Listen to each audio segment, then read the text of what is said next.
কি তিথি আজকের এই তিথি? একাদশী তিথি। কি তিথি বলো? একাদশী তিথি। একাদশী তিথির আরেক নাম হচ্ছে মাধব তিথি। কি নাম বললাম? একাদশী তিথির আরেক নাম মাধব তিথি। আমাদের এক আচার্যপাদ বলেছেন, মাধব তিথি ভক্তি জননী যতনে পালন করি, কৃষ্ণ বসতি বসতি বলিয়া পরম আদরে বরি। বলছে একাদশী তিথির আর এক নাম তাহলে কি? মাধব তিথি। এই মাধব তিথিতে মাধবের পূজা করতে হয়। কার পূজা? মাধব। মাধব কার নাম? ভগবান শ্রীকৃষ্ণের নাম মাধব। একাদশী তিথির আর এক নাম কি তিথি? মাধব তিথি। মাধব তিথিতে কার উপাসনা করা উচিত? মাধবের উপাসনা করা উচিত। এই একাদশী তিথিতে একজন ভক্তের কর্তব্য হচ্ছে বেশি বেশি করে হরিনাম জপ করা। জপিতে জপিতে যাবে প্রেমাঙ্কুর হবে, সাধ্য সাধন তত্ত্ব জানিবে সে তবে। একাদশী তিথিতে আমাদেরকে বেশি করে হরিনাম জপ করা উচিত। একাদশী তিথিতে তুলসীর বন্দনা করা উচিত। একাদশী তিথিতে অবশ্যই ভাগবত কথা কীর্তন করা উচিত, শ্রবণ করা উচিত। একাদশী তিথির মতো পবিত্র তিথি আর এই জগতে নেই। পৃথিবীতে যত ব্রত আছে সব ব্রতের মধ্যে শ্রেষ্ঠ ব্রত হচ্ছে একাদশী ব্রত। পৃথিবীর অন্য কোনো ব্রত তুমি পালন করো আর না করো, শুধু একাদশী ব্রত পালন করলে তোমার ষষ্ঠী ব্রত পালন করার ফল লাভ হয়ে যাবে, শনির ব্রত পালন করার ফল লাভ হয়ে যাবে, কাত্যায়নীর ব্রত পালন করার ফল লাভ হয়ে যাবে, জগদ্ধাত্রীর ব্রত পালন করার ফল লাভ হয়ে যাবে, গণেশের ব্রত পালন করার ফল লাভ হয়ে যাবে, কার্তিকের ব্রত পালন করার ফল লাভ হয়ে যাবে। সব এক একাদশীতে হয়ে যাবে। বলো রাধে রাধে, প্রেম সে বলো। এই একাদশী ব্রত পালন করলে সব ব্রত পালন করার ফল লাভ হয়ে যায়। একাদশী ব্রত হচ্ছে এইরকম। একাদশী তিথি কেমন করে পালন করতে হয়? এই ব্রত বলছে একাদশীর আগের দিনে সংকল্প করতে হয়। একাদশীর আগের দিনে পুরো নিরামিষ খাবে। ভগবানকে একটা তুলসীর পাতা দিয়ে গোবিন্দায় নমো জনার্দনায় নমো যা বলো একটু নিবেদন করে ভগবানকে প্রসাদ গ্রহণ করলে, ভগবান অত মন্ত্রতন্ত্র গ্রহণ করেন না, ভাব গ্রহণ করেন। কতটা ভালোবাসা দিচ্ছে আমাকে আমার ভক্ত। ভগবানকে একটা তুলসীর পাতা নিবেদন করে নিরামিষ ভোজন করলে একাদশীর আগের দিন, একাদশীর দিনে পুরোপুরি নিরাহার থাকবে। আর একাদশীর পরের দিনেও পুরোপুরি নিরামিষ ভোজন করবে। এগুলো একাদশী ব্রত। বলে একাদশীর দিনে নিরাহার যদি না থাকতে পারি, বলছে যদি না খেয়ে না থাকতে পারো তাহলে একটু ফল খেয়ে নেবে, একটু দুধ খেয়ে নেবে, কিছু একটু সবজি খেয়ে নেবে, খেয়ে একাদশী করো, সমস্যা নেই। পাচ্ছি না, যেহেতু কলিযুগে তো অন্নগত প্রাণ, সেই জন্য আমি পাচ্ছি না না খেয়ে, তাহলে এগুলো খেয়ে অন্তত একাদশী করবে। আর একাদশীতে যদি তুমি আটার রুটি খাও তাহলে একাদশী হবে না, আটাদশী হয়ে যাবে। বলো রাধে রাধে, প্রেম সে বলো। আটাদশী করবে না একাদশী করবে? একাদশী করবে। একাদশীতে 5টি জিনিস খাওয়া নিষেধ। মুখস্থ করো। ধান, মুখস্থ করো, বলো ধান, গম, জব, ভুট্টা, সরিষা। এই 5টাকে বলে রবি শস্য।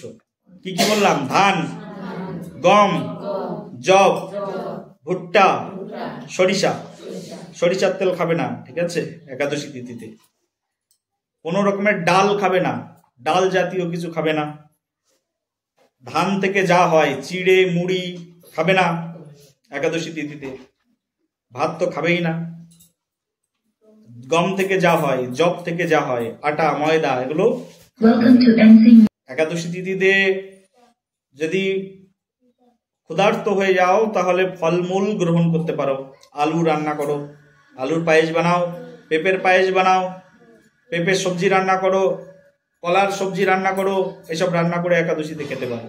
কিন্তু একাদশী তিথিতে ব্রত করা মানে ভাগবত পাঠ শুনতেই হবে, ঠিক আছে?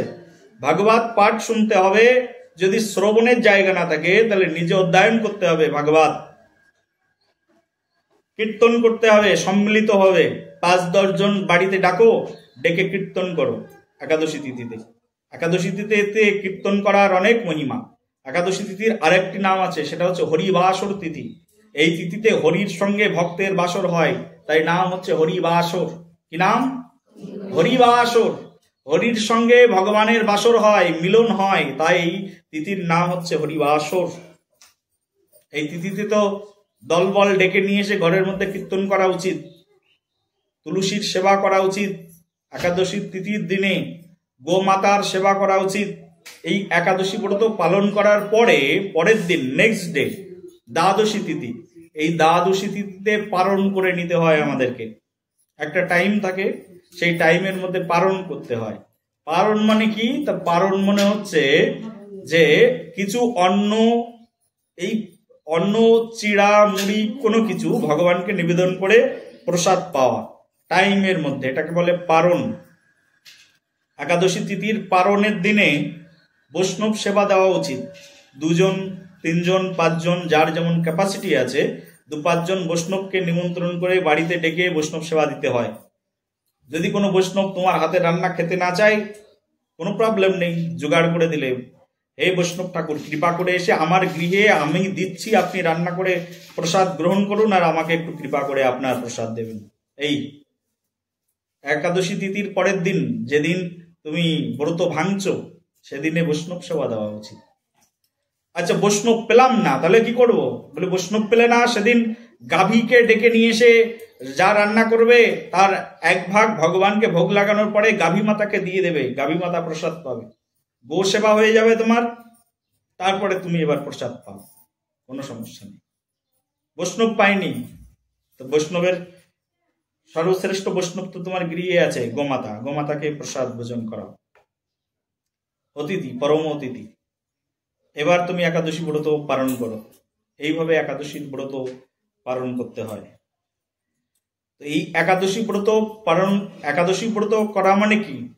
একাদশী ব্রত করার উদ্দেশ্যই হচ্ছে একাদশীতে সদাচার ব্রত পালন করা। সকালবেলায় স্নান করা উচিত একাদশী তিথিতে, সকালে স্নান করে ভগবানের নাম কীর্তন করা উচিত, গুরু বন্দনা, বৈষ্ণব বন্দনা করা উচিত, ভগবানের সম্মুখে গিয়ে আরতি কীর্তন করা উচিত।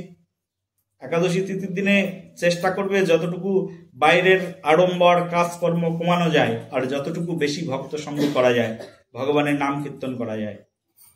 জীবন এইভাবে চলে যাবে, এমন সময় চলে গেলে আর কখনো পাবে না। এমনও মানব জন্ম পাইয়া রাধা কৃষ্ণ না ভজিয়া, জানিয়া শুনিয়া বিষ খাইনু। এমন জন্ম যদি চলে যায় আর কখনো আসবে না। সেই জন্য একাদশী ব্রত খুব যত্ন সহকারে, পরম আদরে বড়ি। মাধব তিথি ভগতি জননী, বলছে এই মাধব তিথির নাম হচ্ছে ভক্তি জননী, মাদার অফ অল ডিভোশন, সব ভক্তির মা হচ্ছেন এই একাদশী তিথি। কৃষ্ণ বসতি বসতি বলিয়া পরম আদরে বড়ি, বলছে এই একাদশী তিথির দিনেই কৃষ্ণ বাস করেন ভক্তের গৃহে, সেই জন্য খুব আদর করে শ্রদ্ধার সঙ্গে এই একাদশী ব্রত পালন করতে হয়। একাদশী ব্রত পালন করলে তোমার চিত্তবৃত্তি উন্নত হয়ে যাবে, তোমার চরিত্র সংশোধন হয়ে যাবে। কোনো মানুষ যদি শুদ্ধ হতে চায় তাহলে তাকে আগে একাদশী ব্রত পালন করা উচিত। আর ভক্তির দরজা হচ্ছে এটি, ভক্তির দরজা হচ্ছে এই একাদশী ব্রত। যদি কেউ ভগবানের ভক্ত হতে চাও, কৃষ্ণকে যদি আপন করতে চাও, ভগবানকে যদি আপন করতে চাও, তাহলে তোমাকে একাদশী ব্রত প্রথমে করতে হবে। একাদশী ব্রত শ্রীগুরু চরণাশ্রয়, তারপরে একাদশী ব্রত গ্রহণ, আর দ্বিতীয় কি? তুলসী সেবন। আর একাদশীর দিনে খবরদার চা খাবে না। চা খাওয়ার যাদের রোগ আছে না, এটা সবচেয়ে বড় রোগ, চা খাওয়া রোগ। চা খাওয়া রোগ থাকলে এই রোগটা কমাতে হবে। জন্ডিস হলে মানুষ যেরকম বারবার বাথরুমে যেতে থাকে, নিয়ন্ত্রণ করা যায় না, চা খাওয়া রোগটা হচ্ছে ওই রকম। একবার যদি কারুর এই রোগ ঢুকে যায় কারুর মধ্যে, সহজে নিয়ন্ত্রণ করা যায় না। প্রেম সে বলো। একাদশীর দিনে চা খাবে না, নেশা করা নিষেধ। একাদশী ব্রত পালন করে বিড়ি সিগারেট খাবে না, নিষেধ। পান খৈনি খাবে না, নিষেধ। তাহলে একাদশী ব্রত হলো কি করে? এই দিনটা হচ্ছে সংযমের দিন, নিজেকে একেবারে কন্ট্রোল রাখার দিন একাদশীর দিন। এইভাবে ব্রত পালন করে যাও জীবনের শেষ দিন অবধি। কেউ যদি শুধু কিছুই পালন করতে পারেনি, শুধু একাদশী ব্রত পালন করেছে নিষ্ঠার সঙ্গে, ভগবান তাকে পরম ধাম প্রদান করবেন। পাপ তার জন্য লিখিত থাকবে না। একাদশী করলেই সব পাপ নষ্ট হয়ে যায়। চিত্রগুপ্ত খাতা খুলে দেখবে একটা পাপও লেখা নেই, নিয়ে যাব কি করে জমালয়ে? জমালয়ে যাওয়া লাগবে না যদি কেউ একাদশী ব্রত শুধু এই ব্রতটাই ঠিকঠাক মতো পালন করে। ভক্তির তো অনেক অঙ্গ আছে, তার মধ্যে একটি বিশেষ অঙ্গ হচ্ছে এই একাদশী ব্রত পালন। এটাই যদি কেউ ঠিকঠাক মতো পালন করে, ভগবান তার পরম ধাম তাকে আশ্রয় প্রদান করবেন। সেই জন্য খুব শ্রদ্ধার সঙ্গে ভক্তগণ এই একাদশী ব্রত আমাদেরকে পালন করা উচিত। একাদশী 3 প্রকারের, একটা হচ্ছে উত্তম, একটা মধ্যম, আর একটা হচ্ছে কনিষ্ঠ। উত্তম একাদশী কি? উত্তম একাদশী হচ্ছে একাদশীর আগের দিনে একবেলা খাবে, একাদশীর দিনে সারাদিন না খেয়ে থাকবে, আর একাদশীর পরের দিনে আবার একবেলা খাবে, ওই যে পালন করে ভোজন করে শেষ। এটা হচ্ছে উত্তম একাদশী। এটা তো কলিযুগের এখন 2025 সালের মানুষের জন্য খুবই ডিফিকাল্ট ব্যাপার, তাই না? যদি এটা না পারো, আগে যেটা বললাম সেটা করো, একাদশী ব্রত পালন। এভাবে একাদশী ব্রত পালন করো, কৃষ্ণের কৃপা লাভ হয়ে যায়।